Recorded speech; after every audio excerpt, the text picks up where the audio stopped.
Okay, so good morning, everybody. My name is Michelle Stewart. I'm a physical therapist. Today, I'm going to be talking about post-employment testing programs and the benefit of adding a post-employment testing program. I feel like this is something that we don't talk a lot about, so I'm going to go through a few things here. So a little outline of what we're going to talk about today. I'll give a little introduction of myself, talk about my background with employment testing and functional job analysis, talk about the stages of employment, move on to the benefits of adding post-employment testing specifically, and discuss how job analysis fits into that puzzle. And then I'll end with a case example. So a little bit about me is I got my DPT from Texas Tech Health Sciences Center in 2014. And my first job right out of PT school was working at Odessa Physical Therapy. And when I applied and interviewed, they're like, oh, we do these pre-employment exams, and I didn't really think that much about it. And then I showed up on day one and realized they did about 100 of these tests a day. So that was a little bit of a shock coming from, thinking I was going to be doing just solely patient care. I ended up really loving it. I worked there for 3.5 years until my husband and I moved back to our hometown. And at that point in 2018, I joined WorkStep's corporate team as a clinical consultant. So while working at OPT and also with WorkStep corporate, I performed about 5,000 of our post-offer and post-employment tests for hundreds of employer clients. I've been a member of the steering committee for this certification program and was able to serve as a subject matter expert for functional job analysis and employment testing. Sorry if you're hearing my dogs bark at a leaf blowing by. I work remotely since 2018, even pre-pandemic. I worked remotely for the Austin, Texas-based employment testing company WorkStep. It was developed in 1986 by our CEO, Larry Feeler, and incorporated in 1994.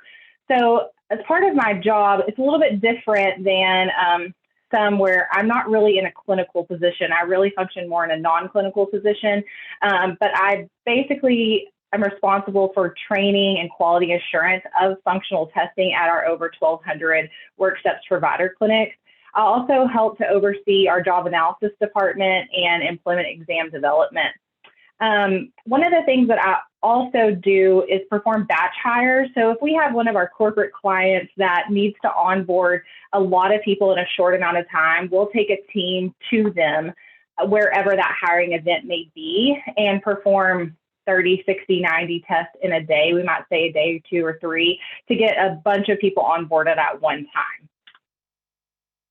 So let's move into the presentation piece now. So, sorry, I skipped the slide there.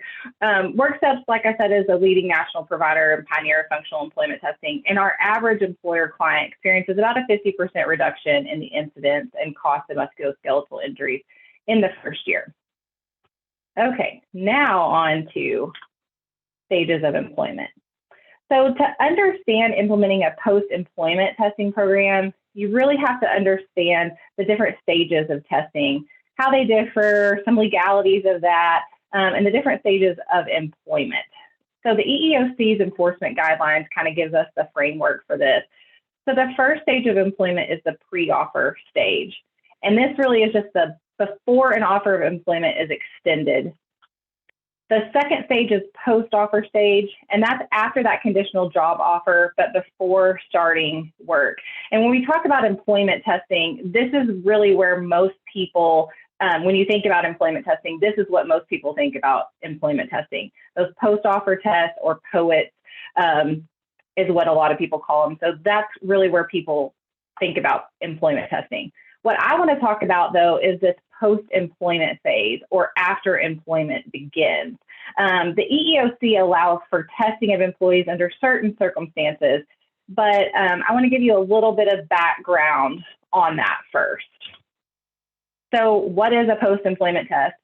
Basically, it's a test on an existing employee. Today, for my presentation, I'm going to really be focusing on more return to work, but this could also include FTEs, or if you test workers that are moving from one position to another. All of those things can be included in post-employment tests. Like I said, the EEOC really kind of gives us a groundwork for when you can perform those post-employment tests. There's several different triggers, and that's really important for you as a provider to understand, but also for an employer to understand if they do develop a post-employment testing program, what the triggers can be and what is legally compliant there. So there's benefits to both employers and employees for adding a post-employment testing program. So I want to go through some of those really quickly before we get into our case. So for post-employment testing benefits to the employer, the first one would be returning an injured or ill employee to meaningful employment. So meaning that we can put them on light or modified duty, give the employer some objective information about what this person can do, and if they have those light or modified duties available to them to, keep somebody working. The second thing would be to avoid returning an employee to work at full duty too soon. So we see a lot whenever the doctor will let an employee return to work or say, yeah, they can go back to work at full duty, but they really don't have any idea what this person is doing at their job. So this helps us to make sure that they are fully capable of performing those physical demands before putting them back into the workplace at a full duty capacity where they could potentially re-injure themselves and further escalate that another compensable injury. And the last thing, or the next last thing here is assist with reclassification of workers who can't return to functional status. So, this could be if someone has an impairment that is not going to go away, and to really help them make modifications to their current position. And then the last thing is kind of a paper trail. So sometimes we have these non-compliant or malingering employees, and this will kind of help to show their progress as they go. So let's talk a little bit about the benefits to employees. And some of these overlap between employers and employees, but it's just a little bit different perspective here. So employees are more likely to return to work more quickly and have better outcomes when we do these post-employment tests because of that ability to return at some partial duty, and also creates a little bit of accountability. It also assures, like I said, on the employer side, that the employee is ready to return to work. And for the employee, that's really important that we're not just throwing them back in at full duty and letting them get re-injured because they weren't really ready to go back to work. So there's a few considerations that we want to make before starting a post-employment testing program. And these are important, again, for a provider to understand so that when you're counseling with an employer that you can really give them all the things they need to know, but it's important also for the employers to understand. So, excuse me, what kinds of information can be obtained? So this is important, so that the expectations are set for the employer, that they don't think they're going to, basically get another post-employment test where they have a bunch of baseline information or something like that. Again, the EEOC does tell us what we can do, but the long and the short of it is, in post-employment testing, is that it has to be, quote, job related and consistent with business necessity. You can't be taking a lot of tests and measures that really don't have anything to do with this person's job. We also want to know which stakeholders should be involved in the discussion. So some examples of that might be like the management team, HR, safety, the legal team. There might be a union representative involved if it's a union job. So those people need to be involved whenever you're starting this type of testing program or any type of testing program. And then lastly, what will the policies be regarding post-employment testing? So generally speaking, employers can set their own policy as long as they're consistent. Excuse me. Some employers have policies where, after you're out for 7 days or 10 days or 14 days, that's automatically going to be, they want to ask for a post-employment test. They have all different kinds of policies that are out there, but it's just important that they are consistent with those policies. So where does job analysis fit in to this post-employment testing world? And really, it's kind of the same as your post-offer testing, where you really need to have a good functional job analysis to accurately test an employee before returning them to work. You really have to know what the physical demands of the job are. And you can look at that ISC for the functional job analysis and employment exam to get a good idea of what you need and how to perform that functional job analysis. Okay, so here is our case for today. This is one of our large employers. It's a large HVAC employer. They have several locations throughout the country, and the way that this employer is set up is almost like a franchise. So they have lots of independently owned with this under this big umbrella of the company, and that big umbrella they provide insurance and workers' comp and things like that. So they, as that larger company, were really looking at a lot of problems that they were having with increased incidence of workplace injuries and difficulty, again, with employees being returned to work full duty, but really not being ready to perform the physical demands of the job. These people, there's several different trades that are involved under this one company. So they have pipe fitters, sheet metal workers, plumbers, and they work in big buildings where they are, putting all this stuff in before the buildings are kind of dried out. They're really looking for a way to decrease these workers' compensation claims and also help injured workers get back to work and help with some rehab goals whenever they were going to therapy after injury. So we started with a functional job analysis for all the positions. So you can see here some photos from that functional job analysis. We're weighing different objects that they have around the work site. And then from that functional job analysis, functional testing parameters were set for each position. Clinical validation was also completed with incumbent workers in this case.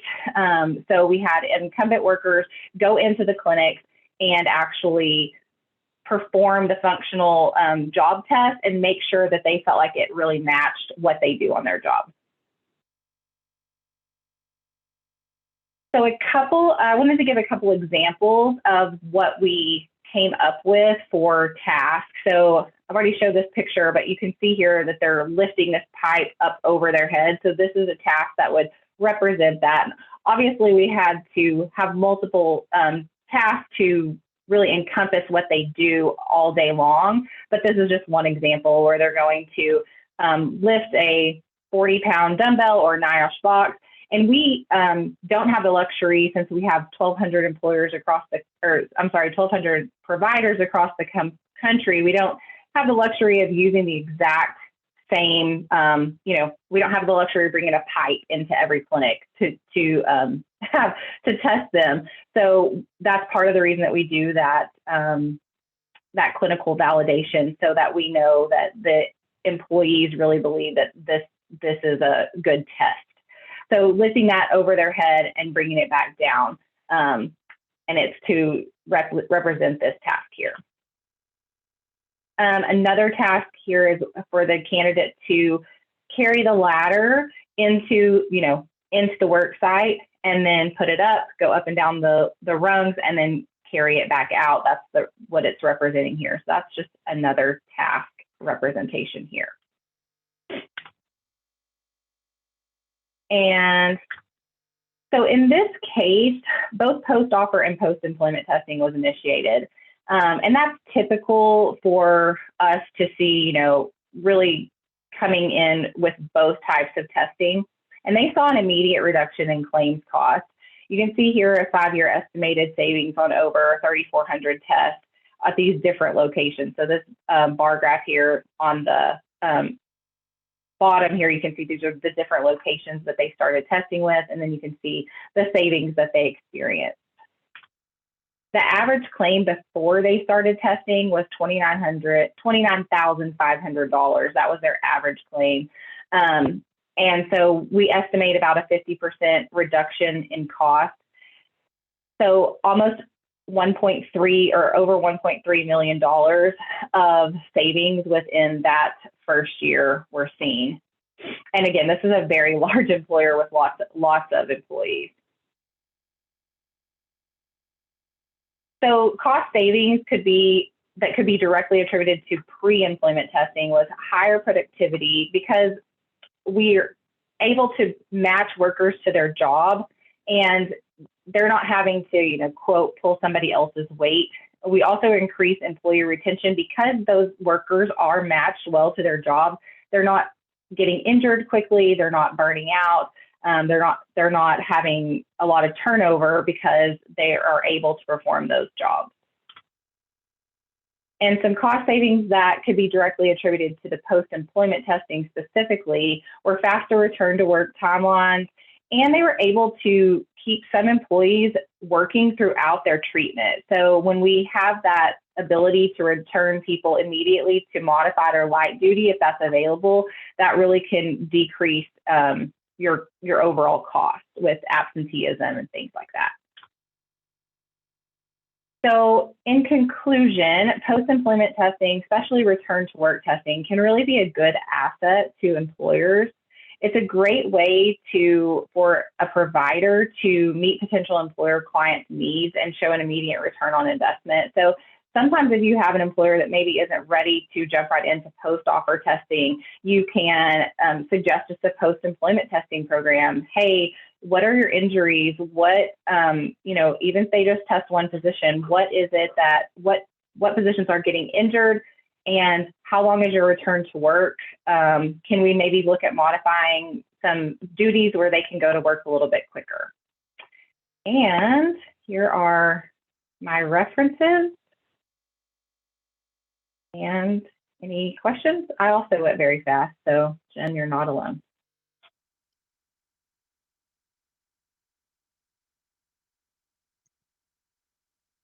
Thank you, Michelle. Great presentation, by the way. I think it's, everything that we have been presenting today, and including this and going through, I've been learning quite a bit and actually having a lot of good thoughts behind how we can get some of these things moving too, and working with other consulting practices. One of the things that I was wondering, because typically with the post-employment, I see a lot of it coming in just sporadically to where you have an injured worker that's having a challenge, and then you get into a post-employment type of testing relationship. But to develop that relationship with the employer, and I was wondering the scope and the breadth of how much you've developed in your practices with a specific employer that does it regularly with post-employment testing with individuals. Can you kind of speak to that a bit? Yeah, so, with post-employment testing, we can, like I said, there's so many triggers for the EEOC. So whenever we, bring on employment testing in general, we really talk about that because it's not just return to work. And it's a lot of people think about post-employment testing as just being returned after an injury on the job, but it can also be that somebody went out and had a rotator cuff repair or a total knee or something that was not at all job related. And we want to make sure that when they come back, that they're able to, meet those job demands and not then become a compensable injury because they weren't really ready to return. So, we really do that. And then we also do, whenever they change positions, you can test people. Now, you can't do a bunch of medical on those, but you can make sure that they're able to safely perform those job tasks. So there's just so many aspects. And anytime that an employer has kind of a pain point around that, post-employment testing can really hit a lot of those pain points that they have, especially with aging workforce and things like that. Great. Yeah, I think a key point too, Michelle, that you brought out is, it's not just the injured workers, but those who may have had, a weekend warrior type of injury. And, I've been involved with like where they go out on short-term disability, and then their short-term disability expires. They've had a surgery or whatever, and they start pressuring the orthopedic surgeon to release them back to work full duty. It's like, I've got to get back to work. I need income, which is understandable. And then, the treating orthopedic releases them full duty, and they're really not ready to go back into that job. And this is really where that fitness for duty testing, post-employment testing can be great. Yes. Yeah, that happens all the time. And I mean, kind of to your point too, Steve, sometimes they go out for, I don't know, gallbladder surgery, and then they twist their ankle, while they're, 2 weeks later. And so, if we didn't do some testing like this, then we may not know that. And, we don't do baseline. I mean, the EEOC doesn't allow us to do baseline testing on these people, but when they come in on crutches after a gallbladder surgery, some red flags go up, and we can start to say, hey, maybe there's something else going on here. So I do think it really, it helps with all of those things.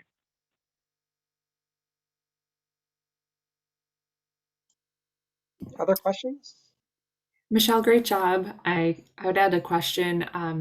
Some of the employers I work with are union environments, and they've been able to institute the POETs, the post-offer testing, but they haven't been able to implement post-employment testing because the union pushes back on that for job transfer or for return to work. So have you had to navigate that, and how do you convince the unions to see the value for their employees? Yeah, unions can be definitely tougher to deal with, especially, because the post-employment is like, oh, well, those aren't our people yet, almost, that kind of mentality. And then whenever you go in, or post-offer, I'm sorry, and then post-employment, they're kind of looking at their peers and themselves. I really think the best way to sell that post-employment testing is really just what we've been talking about kind of over and over here. It's kind of this underlying theme of post-employment testing of, somebody comes back to work and they're not ready. And the way that I like to kind of talk to somebody about that is, you two people are carrying X, whatever it is that they need to carry. But this guy wasn't really ready to come back to work, and he dropped his. Now who's injured? Both of you. And so, whenever you put it into that perspective, then they're going, oh, well, this isn't just about somebody coming back to work. This is also about, Joe Smith not getting hurt because of the person that returned to work. And I really think whenever you kind of frame it that way, it helps them to understand how this is really good for everyone, not just for the employer, because that's a lot of times, obviously, how they're going to view it from that lens. Yeah, great answer. Thank you.